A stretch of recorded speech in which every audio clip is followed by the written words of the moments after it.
You meet someone new, maybe at a party, maybe in a job interview, maybe just passing on the street. And before they say a single word, your brain has already decided something about them. Are they smart? Are they kind? Are they trustworthy? You didn't ask any of these questions out loud. You didn't need to. Your brain answered them in under a second using nothing but a face. This happens every day. You rarely notice it happening. But it is shaping your relationships, your hiring decisions, even your votes. And the strange part is this. The trait doing all that work isn't intelligence. It isn't warmth. It's how symmetrical someone's face is. Psychologists have a name for this. They call it the halo effect. And once you understand it, you'll start seeing it everywhere. It sounds small at first. A minor bias. A little mental shortcut. Easy to shrug off. But the more scientists studied it, the more they realized it wasn't a small glitch at all. It was one of the most powerful forces shaping human judgment, and almost nobody could feel it happening from the inside. Here's how it starts. In 1920, a psychologist named Edward Thorndike was studying how military officers rated their soldiers. He expected the ratings to be scattered. Some soldiers strong but clumsy. Some smart but lazy. Some disciplined but cold. Instead, he found something strange. If an officer rated a soldier highly on one trait, like physical bearing, that same soldier tended to get high ratings on everything else too. Intelligence, leadership, character. Traits that had nothing to do with posture or appearance. Thorndike realized the officers weren't judging each trait separately. One strong impression was leaking into every other judgment. He called this a halo, a single glowing quality that spreads outward and colors everything nearby. What made this so unsettling wasn't just that it happened, it was who it happened to. These weren't untrained civilians making a snap guess about a stranger. These were military officers, trained to evaluate performance, tasked with making decisions that affected real careers and real lives. And still, one bright impression bent every other rating around it. If trained evaluators couldn't escape it, what chance did an ordinary brain have? Meeting a stranger for the first time with no training at all. Why would a brain work this way? Think about it from an evolutionary angle. For most of human history, you had seconds to decide whether a stranger was a threat or an ally. There was no time for a background check, no time to watch someone's behavior over weeks before deciding whether to trust them. Your ancestors needed a shortcut, a fast, rough way to sort friend from foe using nothing but a glance.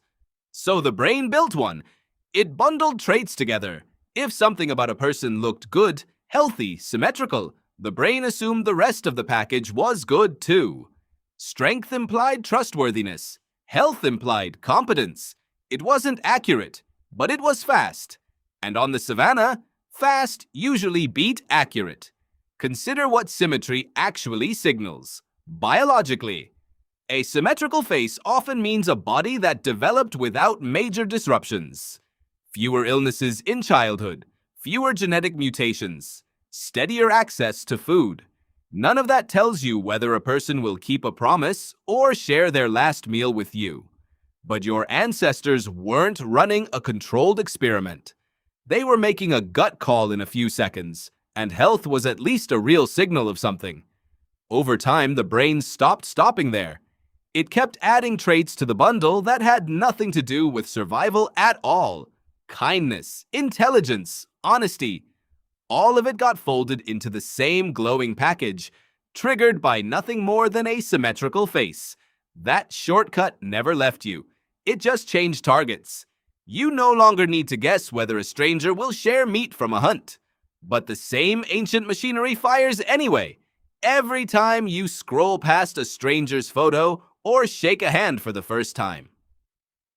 Fast forward to 1972.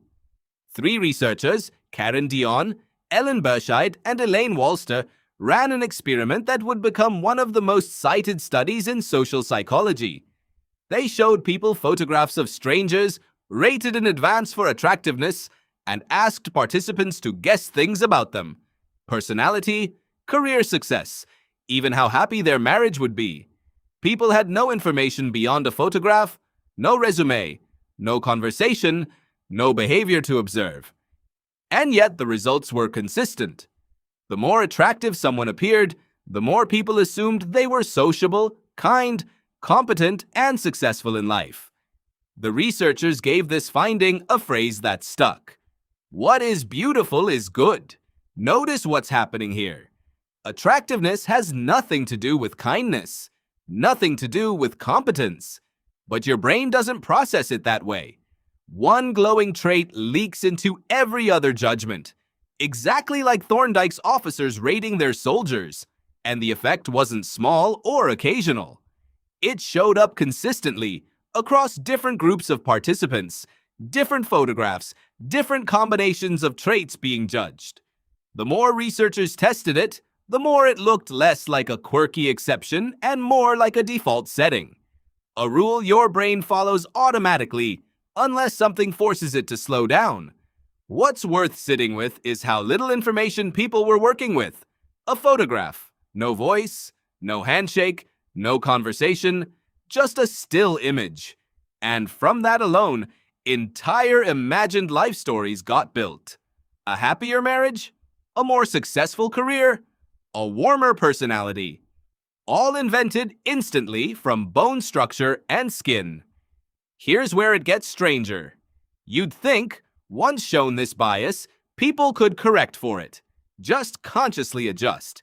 But a 1977 study by Richard Nisbett and Timothy Wilson found something unsettling. When people were influenced by a single strong impression, they had no idea it was happening. Nisbett and Wilson had participants watch a video of an instructor, either warm and friendly or cold and distant, then rate the instructor's appearance, mannerisms, and accent. People who saw the warm version rated the same physical traits as more appealing than people who saw the cold version. Same face, same voice, same accent, different warmth in demeanor, and it changed everything else. When researchers asked participants afterward whether the instructor's warmth had influenced their other judgments, almost everyone said no.